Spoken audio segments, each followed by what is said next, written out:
Happy Canada Day, mga kapatid. Hey, pag meron pong, kung pag nasa bangka po kayo, tataob ang bangka. Dapat pantay. Next time, pantayin niyo po, mga kapatid, ha? Hindi pantay. Okay? So, as we continue with our series, Unstoppable God in the Bible, this is our last Sunday of our series because this is the last Sunday of June. And next Sunday, we will have a series break. And I'm going to be back in the pulpit next Sunday. But today, as we listen to our last preacher, let the anointing of the Holy Spirit be upon him, and God will use him to our lives today. Amen? So, no further ado, no introduction to make because you already heard him preach, and this is his second time, and you always see him play his bass. The fastest hand in strings, Brother Wendell Pariñas. Praise the Lord. Parang masyadong marami yung pastor, fastest. Pwedeng fast lang. Walang furious. Hallelujah. Magandang hapon po sa ating lahat. Masaya ba tayo ngayon? Parang hindi naman. Hallelujah.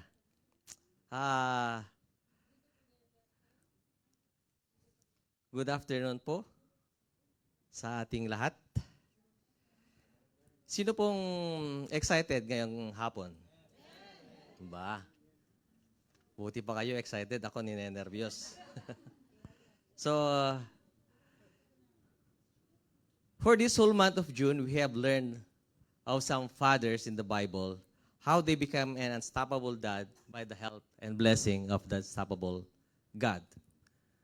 On the first Sunday, our brother Ruel, our soon-to-be associate pastor, tells us of a man named Jehonadab, a Rechabite, with the title of Set Apart for God's Glory. So how to be set apart for God's glory? His point number 1 is be a model of faith. Point number 2, be a model of standard. And point number 3, be a model recipient of God's grace. Yun po ang ating natutunan kay Brother Ruel sa buhay ni Jehonadab. So, sa second Sunday natin is our best drummer and media team overall supervisor, Aldrin, talks about the heart of a father, where we learned of Jesus' stepdad, Joseph, having a loving heart, a faithful heart, and then obedient heart. Sino po ba meron nun ngayong hapon? Parang wala. Magtaas kayo ng kamay. Di na nga ako nakapagtaas ng kamay. Tapos ng third Sunday po natin, Pastor Fras reminds us of his topic, don't miss it. So, sa mga sinabi ng ating first and second preacher, ni-remind tayo ni Pastor Fras, don't miss it. But if you haven't been there last Sunday, then you just missed it. And last Sunday, our brother JB, ito ang matindi, our WOD District Superintendent in the making. Talaga lang natawa si Pastor. Talks about Abraham's unwavering faith. With the cooperation of Brian Adams. Sabi niya sa point number 1, everything I do it for you. Galing. And point number 2, everything must come out according to God's plan. Tama po yun. Sa lahat po ng ating gagawin, it should not be by our own plan. It should be by God's plan. And sabi ni Pastor Fras ulit, don't miss it. We don't need to miss it. 3 unstoppable dads that God used to create lasting history in this human world. We truly need to be set apart for this world to have a true heart of the Father, and most of all, need to have an unwavering faith to truly associate with our unstoppable God. So people naturally have the desire to connect or to associate with others. Totoo yan. Kasi may kasabihan nga tayo, no man is an island. Because of this desire, individuals seek other people to form a friendship. It can help someone to reduce fear or discuss our anxieties with or provide moral support. Huwag lang makachamba ng marites. The people with whom we associate with will have either a negative or positive impact in our lives. It is a fact of life that who we hang out with will have a strong influence in the way we think, behave, or act. I once read an article stating, associate only with people that are of high quality or moral value because they make us want to be better person. The best thing that describes us is the type of friends we associate with. Di ba sabi ni Confucius, tell me who you are, tell me who your friends are, and I will tell you who you are. So, totoo po yan. When we associate with people of high intellect, they awaken our desire to be more like them.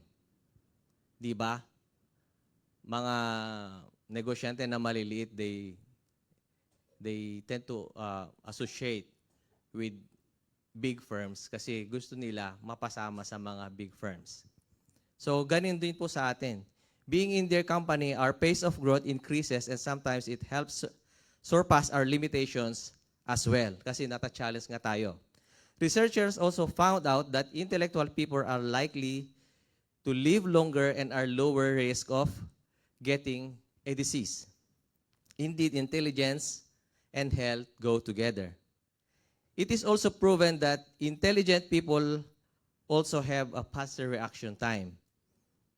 This result came from a study utilizing a genetic analysis performed to more than 500,000 people of all ages. So, hindi po basta ginawa nila or like si Einstein, habang gumagawa siya ng mga theories niya, ang sabi ng mga nakakakilala sa kanya is, most of the time, he just sat down.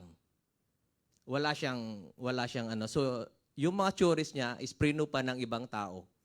At totoo nga, although nakaupo lang siya, yung mga theory niya nangyari. Pero ito, they made a study of more than 500,000 people. At yun ang na-find out nila. Intelligent people are known to possess a strong emotional intelligence, understanding their own emotions and those of others. This allows them to manage stress effectively, builds empathy, and navigate social interactions with grace. So, pag dumarating po yung mga pagkakataon na tayo po yung nape-pressure at ang mga kasama natin na amarites, imbes na gumanda yung aura natin sa araw na yun is nabubwisit pa tayo lalo. Kasi because we associate with the wrong kind of people. So, we have to make up our minds. These are some of the positive facts associating with intelligent people. So, what happens when we associate ourselves with the wrong kind of person or with the wrong kind of people? Those who have a negative way of living in the society, of course, they are equally the opposite of the latter without making much of definitions and explanation. Pakinggan na lang po natin yung proverb ni King Solomon sa kanyang Proverbs 13:20. It explains, walk with the wise and you become wise, for a company of fools suffers harm. So, kung gusto po nating maging maganda ang buhay, we need to associate with people who are of high intelligence, most of all, godly people. Wrong people drag us into a troublesome life. So, our Bible character today is someone who was never mentioned as a father. So, magtataka kayo siguro, unstoppable dad, bakit hindi siya na-mention as dad sa Bible. Yet, he is a very loving and caring, prayerful dad. He frequently making intercession for his children. He is one with the most never imagined or gruesome experience in life. No one in the Bible history has ever experienced such tragic events ever as his. Yes, his faith may have been shaken, but never abandoned his faith in God, our God. He was wrongfully accused by his so-called friends and been taunted by his own wife, But this man was truly steadfast in his faith even at the height of his own tribulations. What makes his faith sturdy or strong as a pillar? Ano sa palagay nyo? When we experience hardship, what makes our faith strong before God? It was his intimate connection with God. His name is derived from the Hebrew word persecuted one, or from its Arabic meaning, repent, thus bearing the name repentant one. Well, if you have thought of Abraham, sino nakapag-isip kay Abraham? Wala. Kasi siyang, natin last Sunday. Mali po kayo kung yun ang nyo, guess nyo. Kasi, well, I was referring to Job. Sino nakakakilala kay Job? Uy, nakausap nyo. Job, yeah. Job, a man who was described in the first chapter as blameless and upright. One who fears God with reverence and has a record of turning away from evil. Wow. Has a record of turning away from evil. Galing ni Job. Gusto kong magaya yung way niya na yon. Huwag lang yung pagkakatest niya. Mahirap pa yung makahanap ng isang Floribel pa. The author of the book of Job recounts in the era in his life in which he was put to the test, not because God wanted to punish him, but because Satan accused God of bribing Job. That is why he stands faithful before God. Ganun pala. Sabi ni Satan kay God, paano kang hindi wo-worship niya si Job? Pinagpala mo eh. So, si Satan, talagang yun yung trabaho niya, to accuse. And he even accused Job too. Na ang sabi is, inaccuse din niya si God kasi sabi niya, nawala na tuloy ako. That is why he stands faithful before you. And also accusing Job against right against before God, that he was just taking God for granted kasi meron siyang nare-receive na blessing. Sino bang ganun dito sa atin? Nakakapag-praise the Lord lang kapag may natatanggap na blessing. At na-erase na si Lord kapag may pagkakataon na natetest ang ating faith. Pag nasa simbahan, praise the Lord ang praise the Lord. May tulong luha tsaka uhog daw minsan. Pero kapag natest ang faith, erase the Lord, erase the Lord. Kasi wala siyang good connection. Walang ganon dito. Alam ko walang ganon dito sa atin. Even at one point, Job does eventually questions God about his predicaments, but when God spoke and asked him things that too great for him to fathom, Job comes to realization that his insubordination, he then quickly takes back his word and repent of his action, as his name implies. So, I entitled my topic today, Associate with Unstoppable God. And my reference is Job 42:2. Sino pong nakakalam ng Job 42:2? For I know that you can do anything and no one can stop you. Hallelujah. Let's all pray. Lord, we want to praise you and glorify your name, Lord, for this wonderful afternoon. And God, as you have taught us for the past 4 weeks, Lord, finally this 5th week, you have called us to associate with you the way Job has associated with you. Father, I pray, let your servant speak the words that you want to speak, Lord. I humble myself I declare I am nothing before you, but let your name be glorified, and let your Holy Spirit guide me to speak. In Jesus' mighty name, amen. So, associate, meaning to connect with something else in one's mind, a partner or colleague, or joined or connected with. So, let us learn the ways how Job associate with God. And with my point number 1, revere God's authority. Ano ba ang sabi sa Job 1:21 to 22 sa ESV version? And he said, naked it came from my mother's womb, naked shall I return. And the Lord gave, and the Lord taken away. Blessed be the name of the Lord. In all this, Job did not sin or charge God with wrong. So, bakit nasabi yun ni Job?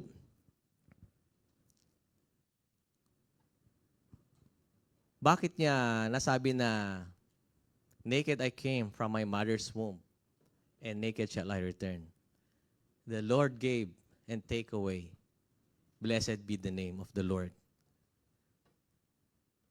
Sa atin po, kapag nakakaranas tayo ng matinding pagsubok, sino na po yung, ano nga pala yung pinakamatinding pagsubok nyo na naranasan nyo sa buhay? Sa maalala, marami daw. Hallelujah. Marami daw. So Job's recognition of God's sovereignty was the key to passing his test. In some respects, he regarded God as an equal. But deep down in his soul, he knew that God was his sovereign. This conception of God is one of that Job never lost, though many people who go through trials do. Si Job po nung nakaranas ng masamang balita or masamang pangyayari sa buhay, instead of remorsing, he praised God. To associate with someone, we need to show a great reverence to the person, whether in good or bad times. To associate with an unstoppable God, we need to revere his authority like the way Job did. So, what does revere mean? Feel a deep respect or admiration for, or to show devoted deferential honor to, or regard as worthy of great honor. So, yung reverence ni Job sa Diyos is very exemplar, yung kakaiba. Kasi kung ako mismo yun, mahirap makapagsabi ng praise the Lord. Job's series of unfortunate events wasn't clear if they occurred in just a day or not. But one thing is clear, as he received all those bad news in one day, as we can read in Job 1:14, sa Job 1:14 po is, a messenger brings about the Sabaeans was attacked and stole the donkeys and killing his servants. And while he was still talking, sabi niya, may dumarating na naman na messenger. At habang nagsasalita yung isa, may dumarating na naman na messenger. At lahat ng mga messenger that day na dumating, bad news ang dinala. Wala ni isang good news. And to top it all, Job became zero. All that was left with him was God. Namatay ang kanyang 10 anak, ninakaw lahat ng kanyang ari-arian, camels, pinatay pa yung mga mga servants niya. Servants before are parang considered as a family. So, lahat yung mga nasunog pa yung wheat field niya. So, wala ka nang kakainin, namatay pa yung mga anak mo, ninakaw yung mga ari-arian mo, pinatay yung mga servant mo. Pero sinabi ni Job, blessed be the name of the Lord. Wow. After hearing all those faithful reports from his servants who were left only just to bring the sad news of great loss, he tore his clothes put ashes on his head, and without any hesitation he declared, "Blessed be the name of the Lord, who gives and takes away." A truly remarkable testimony of reverence to God, as this maintains his integrity before God. Knowing God on his side, he may have come to a point of questioning God of his persecution like mere mortals do. 'Di ba? Kapag nagkakaroon tayo ng sabi, "Lord, bakit sa akin pa nangyari 'to? Bakit sa akin mo ginawa 'to? Bakit mo ako pinapunish?" Sometimes even Christians accuse God of punishing them, when actually they have invited those curses in their lives themselves. But when he was rebuked by God, he immediately takes back what he said and feels sorry for his actions, as is stated in Job 42, verses 2 through 6. He was even despised by his own wife, saying, "Are you still trying to maintain your integrity? Curse God and die." Yun ang magandang advice ng misis niya. But Job replied, "Should we only accept good things from the hands of God and never anything bad?" Kaya, magpe-praise the Lord lang ba tayo kapag magandang buhay? O maging parang Job tayo, magpe-praise the Lord pa rin kahit may pagsubok sa buhay? Alam nyo, while I was praying and writing my outline, nahihirapan akong magsulat. Kasi sabi ko nga kanina, your own preaching, ang hirap mong sabihin. Kasi habang sinusulat ko, I was being rebuked by God. Sabi ko, "Lord, sabi ko na nga ba si Pastor Bong kasi, ayoko nang tumayo sa harapan, pinilit pa."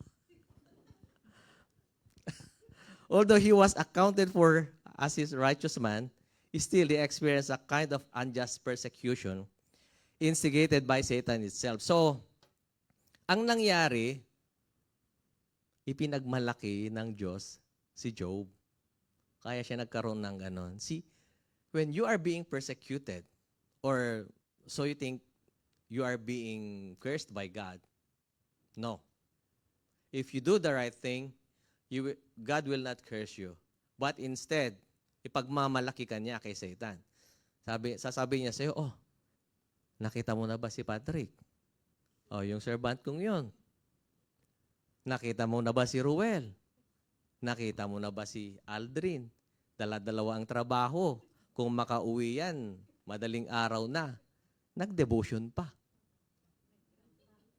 Tumugtog pa ng drums by Sunday. Gumawa pa ng banner." So, ganon ang ginagawa pala ni Lord sa atin, ipinagmamalaki niya tayo. But sometimes, itong si Satanas, siyempre ayaw patalo. Epal yan, sigurado. Job was totally unaware about the real reason why he was in such a predicament. Ang pagkakalamlan niya is, tinatalo na siya ni Lord. Being totally clueless, he thought he was being punished by God, by the God he served. But due to his constant association with God, still his reverence to Him prevails. Diba, minsan, kaya sa trabaho, magkakaibigan kayo lahat eh. Magkakaibigan kayo lahat. Tapos nung pag nagkaka-disperse na kayo, maya-maya may tatabi sa'yo. Sasabihin, "Alam mo yung supervisor natin? Kala mo mabait yan ha? Pero sa totoo lang." So, gano'n ang tao. But God would never do that to us. In times of trials, how are we giving reverence to God? Are we like Job that prefers to bless the name of the Lord? Or do we blame God for our misfortune? Through trials, we can see how we are associated with God. Doon natetest yung association, yung pakikisama natin sa Lord at yung pagbibigay ng reverence natin sa Kanya in times of testing. Kasi sabi nga nila, hindi mo makikita ang tibay ng isang bagay kung hindi masusubok ito sa kanyang stretch point. So through trials, we can see how we are associated with God, how well we know His supremacy, and how we give reverence to Him in spite of those problems that arise and those that we consider to be unjust persecutions. Some people would definitely lose it. They'd curse God right in the face or even blame Him. Or worse, commit an act of violence. Naalala nyo yung nangyari sa Batters that was 2018? Nung may lalaki na umupa ng van at binangga niya lahat ng mga taong makakasalubong niya sa sidewalk, sa kalsada. Marami siyang nasagasaan or mayroon pa siyang napatay. Ganyan ang tao when they come to their stretch point, they lose it. Nagwawala. We heard such of the news most of every day. Maraming balitang ganyan. Almost araw-araw, yun ang makikita natin sa mga news. Talking about unjust persecution, Jesus gives us the best testimony of all time. As his father asked him to pay a debt he did not owe, and the payment is not cash involved. It's about giving away his life for the people who never knew him at all. He could have opted not to obey his father, but his deep connection with God and his great reverence to his father, Jesus obeyed. So, revering God is one of associating with our unstoppable God. And my next point in associating with our unstoppable God is acknowledge God's authority. In 42:2, it says, I know that you can do anything and no one can stop you. Job's word reveals the changes that God's revelation had produced in him. And he was aware.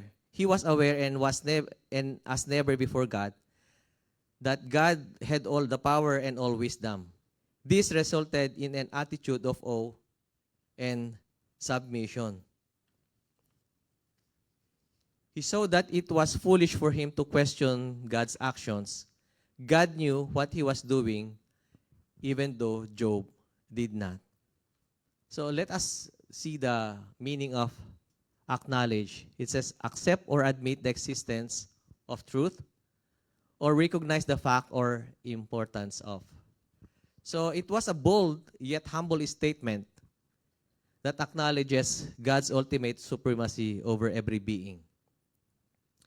And throughout the whole universe too. Without a doubt, Job knew God so well. So, kung hindi niya kilala ang kanyang Diyos, he would not have acknowledged God's authority over his life. And he would not revere him either. Out of his reverence to God, Job lived blameless, upright, and turning away from evil. He acknowledged God's authority over his life, that God can do anything he wished for Job's life.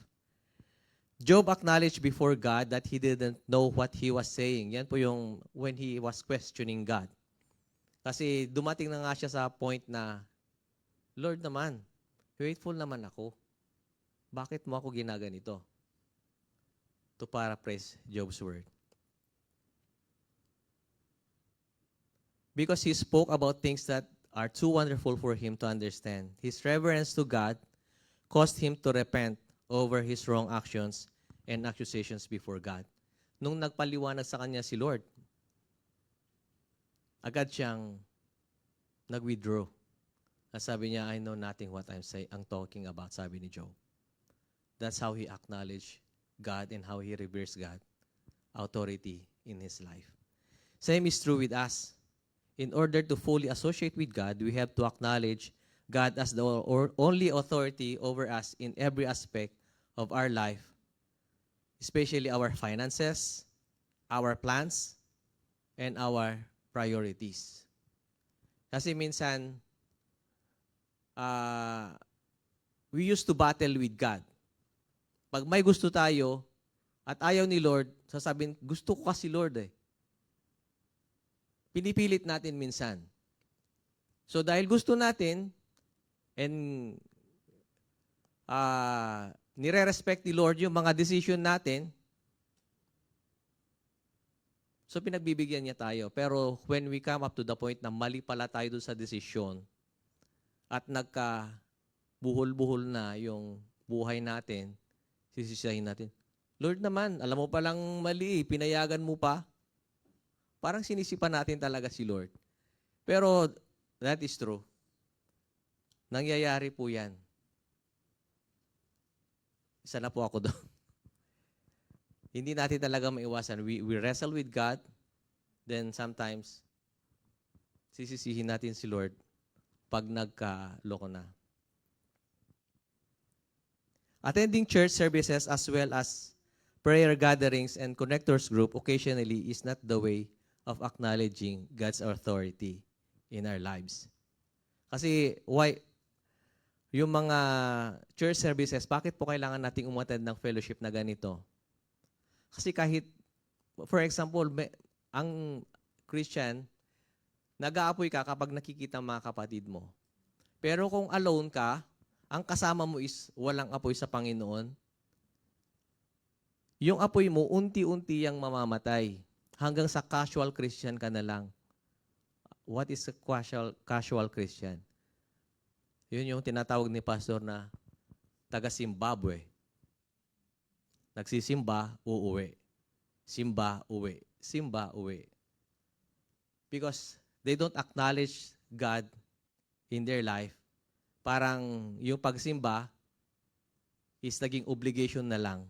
Pagka-uwi ng bahay, wala nang natira kung ano yung naging, wala na siyang na-take out doon sa naging preaching, whoever na nag-preach that day.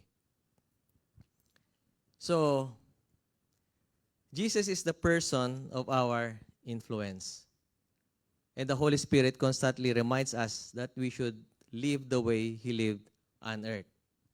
Blameless, always seeking God, humble, always doing God's will. Having a constant connection with God and His disciples, yun po yung magiging ano natin, yun po yung every Sunday service attendees natin. At saka yung connectors group, yung mga walang connectors group po pala, marami tayong available na connector group or we could open a connector group. Available po si Pastor mag-open. One of the best illustrations I know about acknowledging one's authority is like a speeding truck coming on a crossing where a traffic officer gently gestures his hand toward the speeding truck to stop. Di ba yung mga pulis natin, lalo na sa atin sa Pilipinas, yung mga lugar na walang stoplight, mga pulis ang nagaganyan-ganyan. Nagaganyan-ganyan, di ba? So, no matter how big that truck is, maybe the driver would hit those brakes just to stop. Pipilitin nung driver na tumigil doon lang sa pagganyan ng pulis. Una, ayaw niyang mabangga yung pulis, ayaw naman niyang mabilanggo. Pangalawa, in respect to the authority na nag-aayos ng traffic. Because of respect to the officer and acknowledging his authority to command him to stop or to go. Kaya po tumitigil yung truck or yung driver.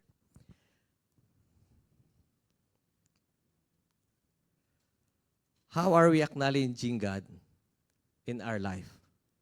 How often do we seek Him in our quiet times?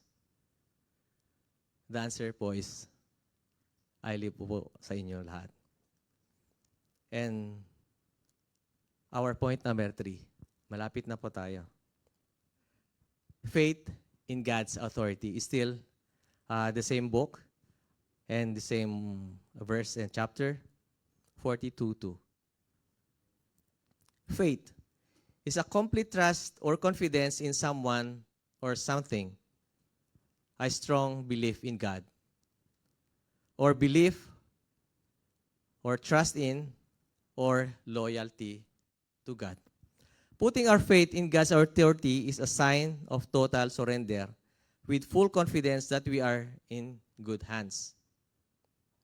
So, mahirap po ipagkatiwala ang buhay natin sa isang tao, especially someone who doesn't fear God. Kaya nga pinagbabawalan natin minsan yung mga anak natin na huwag munang mag-boyfriend. Diba? Kasi wala tayong faith dun sa mga tao minsan na umaaligid. Pero kung gusto mo naman, lagi mo pang ikinakantsaw. Uy, walang ganyan. Putting our faith in God's authority is a sign of total surrender with full confidence. Faith and trust always go together. Yan. Faith and trust always go together because you cannot trust a person if you don't have faith to that person. And you cannot put your faith to that person if you don't trust him. So you could not trust God if you don't have that faith in God. And you could not even give that faith to God if you don't trust Him. Ganun po lang yung easy i-explain. Put our faith to the one who laid the foundation of the earth and the one who gives us life. At the moment of having nothing and even no one to console him, Job, as he is being covered with boils, yung pigsapo, all over his body. Ang pagkakasabi po sa Bible is mula talampakan hanggang sa ulo. Yung isang pigsa nga lang sa pet natin minsan, dami pa nating reklamo. Kay Job, lahat na tinubuan. Gusto ko lang matanong kung baka pati bito ka meron. No space po. Hallelujah. After all the good life, he has finally realized it was God who was in control of every man's life. Yan po. Two said, he learned it the hard way. Minsan talaga, nalalaman na lang natin yung will ng Panginoon kapag sobrang hirap na yung nararanasan natin. Huwag namang po sanang ganun. Bago pa mangyari yung mahirap na karanasan, mag-obey na lang po tayo kay Lord. Kesa naman mahirapan pa. Pero kung gusto niyo ng challenge, okay, go lang po. In Job's experience, seeing how unstoppable God is, he finally invests more faith unto God with great humility and expresses his gratitude by declaring, I know that you can do anything and no one can stop you. He may have questioned God, but his faith remains intact. His faith shaken, but never weakened. I remember reading a devotional booklet. In one of the daily devo where the author remembers his dad telling him to drop in his belly and crawl as far as he can away from under the tree where he was playing. And without hesitation, he instantly sprang into action and did as he was told, until his dad told him to get up and run towards him. And as he reached to where his dad was again, his dad asked him to look back. And there he saw a large snake dangling to where he was standing. Imagine if he did not put his faith in his dad when he was asked to drop and to crawl. He could have been bitten by the snake. It was a matter of putting his trust to the authority of his dad. Doon po sa devotional book na yun is, ang sabi niya, yung snake na muntik nakakagat sa kanya is black mamba. Ang pagkakaalam ko sa black mamba is a few minutes lang na ma-survive yung ano niya, yung venom niya. How is our faith at the moment? Is it being shaken? Is it fading away? Or is it still intact like Job? Having faith in God's authority is letting Him to do the impossible for us. Pero ito yung gusto kasi natin madalas. na we try to do the impossible because we don't trust God. So we do the impossible instead of letting God do the impossible for us. Then we end up broken. We end up pagod. We end up na nagrereklamo. Ganun ang nangyayari if we don't let God do the impossible for us. Some people believe in an unbiblical proverb that says, nasa Diyos ang awa, nasa tao ang gawa. This motivates them to work more and expecting God to sustain them working 24/7, sarcastically speaking. They seek more work than the more they seek God. A wrong application of putting faith into action. Balanse po dapat. If we have faith in God, then we seek God more than we seek what is not pleasing before God. Job has put his faith in action by believing God. He is unstoppable in putting his plan over Job's life. We must also employ the same faith as him. So in our conclusion, Job has all the reason to abandon his faith in God.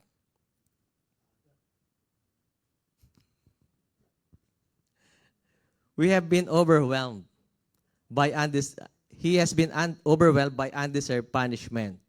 But Job still remained in reverent awe to the Lord. Even though Job drew hasty and wrong conclusions, God still approved Job's wrestling. God still approved of how Job approaches him honestly with his emotions. So kahit na nagreklamo si Job, hindi naman siya sumobra sa kanyang pagrereklamo or naging too much emotion, yung nagpabebe pa. God still approves of how Job approaches him honestly, only wanting to talk to God instead of looking for those people na magmamarites sa kanya. Diba? Mas magandang kay Lord ka na lang magsumbong kesa magsumbong ka sa akala mong kaibigan mo, tapos malalaman mo dun sa kanto. Nalaman ko kay ano, ganito pala yung nangyari sa'yo. Thank you, Lord. Sabi nga, meron akong nabasa na post. Sabi, mas maganda raw na sumama ka sa mga taong may takot sa Diyos kaysa sa mga taong kung makapagsalita, yung kapwa-tao ang pinag-uusapan. Hirap naman nun. Pero ganyan din ako dati. Mahilig sa marites. Sa trabaho na nga lang yung pareho ko lalaki ang gagal. Mas magaling pa palang magmarites ang lalaki sa babae. I never thought. Hallelujah. The right way to process through our adversities or tests in life is through the struggle through prayer by acknowledging God, revering or having faith in God's authority over our life, over our family, and over our debts. Mga utang po, hindi pagkamatay. So, as my testimony, associating with our God, I could say it's an extremely wonderful experience. So, siguro iniisip nyo, puro maganda lang, yung happy lang na sinasabi nila, no? It's not that way. Although, maganda dahil kasama ko ang Diyos. And the Holy Spirit has been so helpful. Kasi natutunan kong magkaroon ng bunga ng patience. Kasi dati mababa talaga ang pasensya ko. Kaya mahilig kaming makipag-away ni Arnel, kapatid ko. Or pag wala na kaming naaway, kami na lang para masaya. As many of you know, my wife and I started a family that is totally out of God's perfect timing. I was already serving through music ministry when my wife and I fell into a temptation. And that was Faye got conceived outside of marriage. Knowing that we have committed sin before God and our parents, we are both anxious, not knowing what to do or whom to run to. And instead of running away from God, this was our turning point to humble ourselves before the Lord. And as a husband and a father at a not so young age at that time, I really don't know where to start. At that moment, I humbled myself before God. In great reverence, I asked for His wisdom. I knew He's the only one I could depend on in this dire situation of my life. It wasn't easy at first, but as I continue to acknowledge God's authority in my life and my family, we are little by little going back on track to God's plan. Hindi po siya naging madali. Si Mami Dons, alam niya po niya yung... Mami Dons kasi ang tawag ko sa hipag ko kasi it was the way our children calls her. So, everybody calls her Mami Dons. So, it was not an abrupt change, but slowly and surely process. Sometimes we experience crossroads. Naranasan po namin yung wala na po kami talagang pera. At si Cheng Cheng kasi, yung second daughter namin, na napakalaki na niya kapag hindi siya nagkasakit sa isang buwan, sa loob ng isang buwan. And we even came to a point accepting na hindi siya magtatagal na kasama namin. Kasi lagi siyang nagkakasakit. Then one time, dinala namin siya sa hospital kasi meron siyang pneumonia. Not knowing na pati si Faye pala may sakit din. So dalawa sila, magkabilang bed. Tig-isa kami ni Flor ng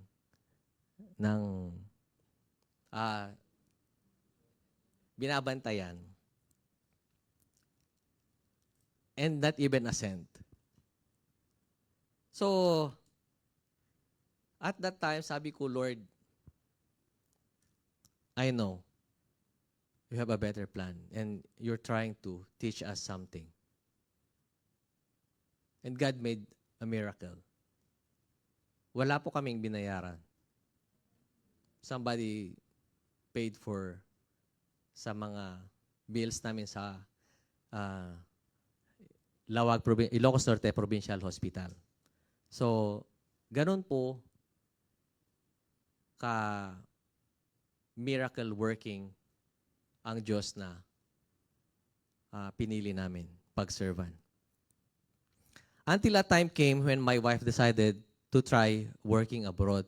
Sabi niya, hindi tayo mabubuhay. Kasi nga, mahirap talaga. But it could have not happened if we just go through with God's plan. But because we did not, so mayroong side trip yung namin. At hindi siya magandang klaseng side trip. Mahirap po. We started sa isang... Sino nakakaalam yung barn house? Palit lang. Doon kami tumira. Umupa kami for almost a year. It's a barn. Yung imbakan ng mga palay. Yeah, we experience living in such. Si Faye pa lang ang baby namin noon at that time. So sabi niya, nung 3 na yung anak namin, sabi niya, mag-abroad ako. Sabi ko, wag. Pero she insisted kasi strong-willed yung asawa ko. Very strong-willed person yan. Manang-mana sa mother-in-law ko. Carbon copy na nga eh. So, sabi ko, Lord, whatever your plan is, then let it be. Do as you please. Yung first na pag-alis niya, 9 months lang, he was terminated. Patricia was then a year and 8 months, I guess, or 3 months, nung iniwanan. Pagdating niya after 9 months, hindi siya kilala ni Patricia. For a month, inaamo niya si Patricia. Then, 2008, na bumalik uli siya, sabi niya, babalik ulit ako. And this time, it is through God's will. He was not terminated. And eventually, he applied for an employment here in Canada. At yun na nga po, nakapunta sila dito sa Canada. Being left with 3 young, adventurous children. Adventurous, sabi ko kasi, mahirap po i-explain. Yun na lang po, adventurous na lang. And my own very experience of Mission Impossible. Kasi babae po sila. Imagine mo, sasabi na, miss, makabili nga ng napkin. Sino kong gagamit? Yung anak ko. Those are my experiences. Wala akong kaalam-alam magbalaki ng girls. But God, through with my association with God. Kasi sabi ko, Lord, paano? Lord, how? Teach me. Kasi kung yung high blood ko ang pagaganahin ko, mawawala yung mga anak ko. But He taught me how to love. Knowing that God is on my side, showing them how to serve God. Ang sabi sa akin ni Lord, don't teach them. Huwag mong turuan sila. Ipakita mo kung paano gawin. Kasi most of the time, kami kasi noon, pag pinagsasabihan, naaalala namin kaagad pag sinasabi ng mama namin at papa namin. Isang sabi pa lang, naalala namin kaagad. Kasi may 4 na latay kami ng sinturon sa puwet. Kaya maaalala mo talaga. Kasi kung hindi, nako, may 4 pang darating. So, alalahanin mo. Ganun ang nangyari sa amin. But sabi ko, Lord, ayokong mangyari sa mga anak ko yan. I want them to respect me because I showed them respect. At tinuruan ako ni Lord. So, my reverence to God, He taught me how to respect my children too. And in return, hindi po naman sa ipinagmamalaki, pero proud pa rin po ako. Yung mga anak ko po is lumaking mga katoto ko, yung barkada na akong ituring, tropa. Yeah. Ay, yung misis ko rin po, tropa ko rin po yan.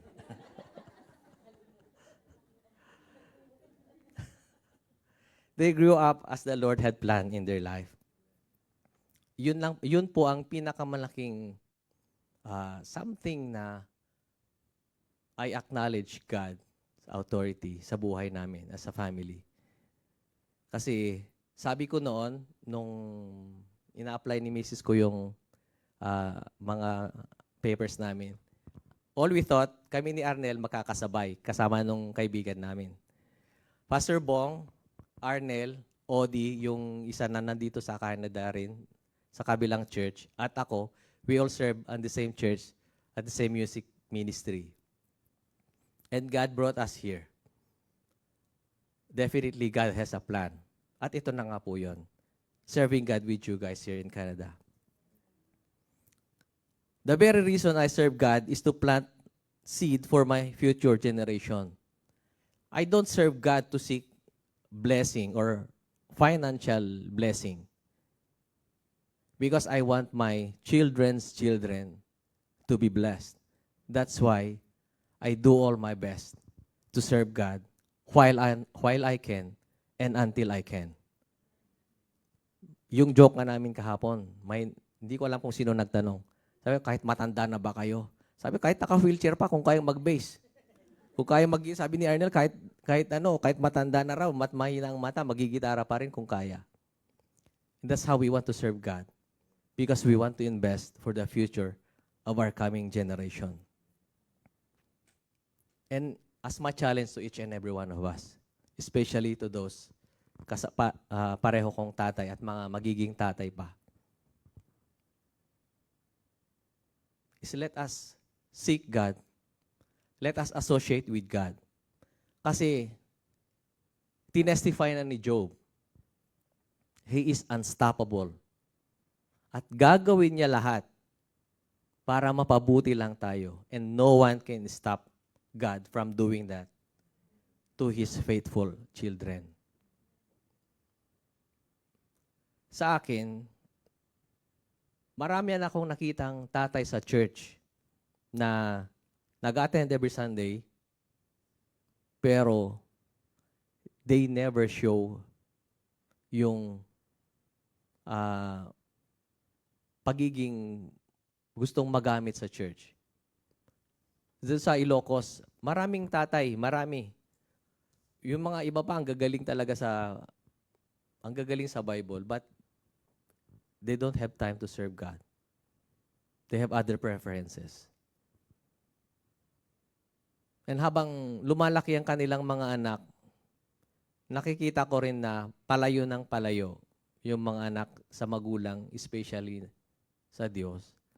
Kasi nga hindi naipakita nung tatay kung ano yung dapat gawin. Isang bagay na natutunan ko is yung huwag na huwag mong ituturo sa mga anak mo or sasabihin na go to church. You need to take them to church with you. Noon, naalala ko pa minsan, sinabi ng papa ko nung I was expelled from school. Sabi niya, ika kami ni J. Kapilyat ha, barang makasusuro ka ti kwa, nasayaat. Dahil ta kinanangdang mo kung awan ti abong aubing. That's the right word. Naranasan kong mabugbog sa papa ko. Arnel saw it, how I fainted and how I almost lost my, nawala ng malay kasi sa pagkabugbog. Masarap din pala magka-black eye kapag you deserve it. But at that moment, that's when I said, Lord, 1989, nagkaroon ng camp. Sabi ko, Lord, 1987 kita tinanggap. But I never revere you as the God of my life. I never acknowledge your authority in my life. And I never have put 100% of faith. Alam ni Arnel to, 1989, sa may pasukin. December, I'm not sure, basta December 26 to 29. That time in December 1989, sabi ko, Lord, ibibigay ko yung buhay ko sa'yo, magseserve ako sa'yo. Beginning that day, I serve God with all my heart. Yun nga lang po, na-sidetrack, but still, God brings me back to His original plan in my life. The book of Job concludes having his health, his wealth, and his family restored. Nadoble po kung ano ang meron kay Job. Naging, siguro, yung dating anak niyang 20, sabi niya, nadoble kasi. Naging 20 yung anak niya dating 10. Ang gusto kong malaman, hindi kasi sinabi ng Bible kung naging 2 rin ang asawa niya. Pero siguro, it does not unlock the puzzle of experiencing bad things to happen to good people. Rather, it invites us to trust God's wisdom and authority where we encounter suffering rather than trying to figure it out, how to decipher it by ourselves. When we search for reasons, we tend to fall away from God in a simple way, showing that we have a little knowledge of what God can do. Minsan kasi, tinatry talaga nating bigyan ng solusyon yung mga sariling problema natin. That shows na wala talaga tayong proper knowledge who our God is. The book of Job invites us to honestly bring our pain and grief to God. Yun lang naman po ang gusto ni Lord. Yung pumunta tayo sa Kanya, sabi nga niya, di ba, hayaan niyong pumunta sa akin yung mga bata. Ano ba yung ugali kasi ng mga bata? Persistent yung mga bata natin dito. Pag may gusto sila, ipipilit talaga nila. Kahit na minsan nasasaktan sila, ipipilit talaga nila. Ganun ang bata. And God wants us to be like those children. Hindi maging pasaway. Pero yung ugali natin is to be trusting. Maging, persistent sa pag-seek sa Lord. God and trust, bring our pain and grief to God and trust that He can do anything without anyone to stop Him. In this way, we realize that He knows exactly what He's doing. Kailangan lang po nating mag-trust that the Lord knows what He's doing. Minsan pag hindi na naiintindihan, nawawala po tayo. Pero just trust God's process. So to associate with our unstoppable God, let us remember 3 things that we have learned today. 1 is we have to revere God's authority in our life. If we don't do that, then hindi po tayo makakaunang step. The second step is acknowledge God's authority. Third is we have to put our faith in God's authority. Napaka-importante po yung tatlong yon. Kasi kung hindi po natin we don't associate with unstoppable God, sayang po yung unang naging preaching ni Ruel, sayang po yung naging preaching ni Aldrin, sayang po yung pagpapaalala sa atin ni Pastor Pras, sayang po yung shinare sa atin ni Jebby. Because if we don't associate with God, kahit sabihin po natin na Kristiyano po tayo, malayo pa rin po tayo sa plano ng Diyos. Because associating with God is knowing His plan for us. And not knowing God's plan for us is like walking in a very dark room, not knowing where to stumble and when to stumble. And if there's any stumbling block on our way. Yun lang po ang challenge na gusto kong iwan sa inyong lahat. Magandang hapon po.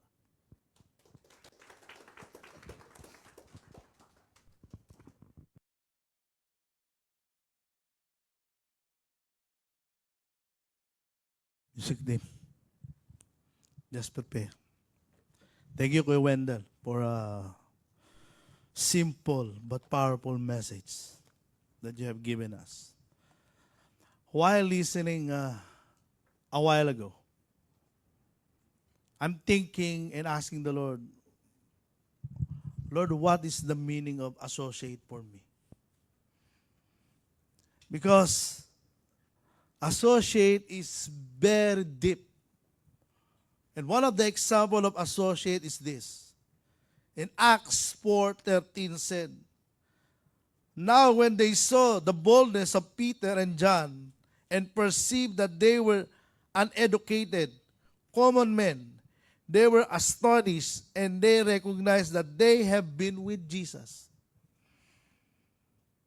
The Bible said, the Pharisees thought that Peter and John are uneducated because their learning is not the same with the Pharisees or Sanhedrin. But they have the best teacher. And that is the Lord Jesus Christ. And associate means this. They have been with Jesus. So for example, brothers and sisters, somebody invited Ruel and he speak to other church. And they don't know what is the background of Ruel and who is his pastor. But suddenly he preached and see something, how he shared the word of God. And it reminds them, is this person knows Pastor Bong? And later on, they will ask Ruel. And they will find out that Ruel's pastor is me. Because it happened to me. Somebody recognized Pastor Leo the way I preach. That is associate means. People will recognize who's with you. And I believe Job, the Bible is silent, but after the testing, when finally God bring back all the things that have gone to Job, I believe, I don't know, the Job is silent and it ends abruptly. But I believe maybe those friends found out that Job is associated with God. Because even though he wants to give up, still he remained with God. Because he got a reverent heart, an acknowledging heart, and faith that belongs to God. You have heard what he said, Kuya Wendell. Associate is to connect. And then revere is about deep respect. Acknowledge is acknowledging who is authority over you through faith. What I'm trying to point is, brothers and sisters, if we live in this word, the one that we heard now, I believe, if we live it in our lives, we can bring our whole family to the church. Sometimes, like what he said, you don't need to teach. Sometimes you need to show that example to your life. For example, like this, we keep on telling to our children, you need to pray, you need to decide, you need to be part of the discipleship, you need to pray, you need to part discipleship, you need to do your devotion. Then as parents, we don't do that. They don't see us praying, they don't see us doing our devotion, and they don't see us being part of the Connectors group.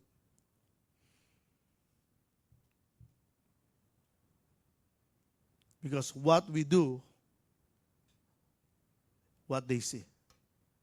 And later on, if we do these things, and they will recognize Christ in us, and I believe they will come to the church without telling them. Hallelujah. Worship God in spirit and truth. Hallelujah.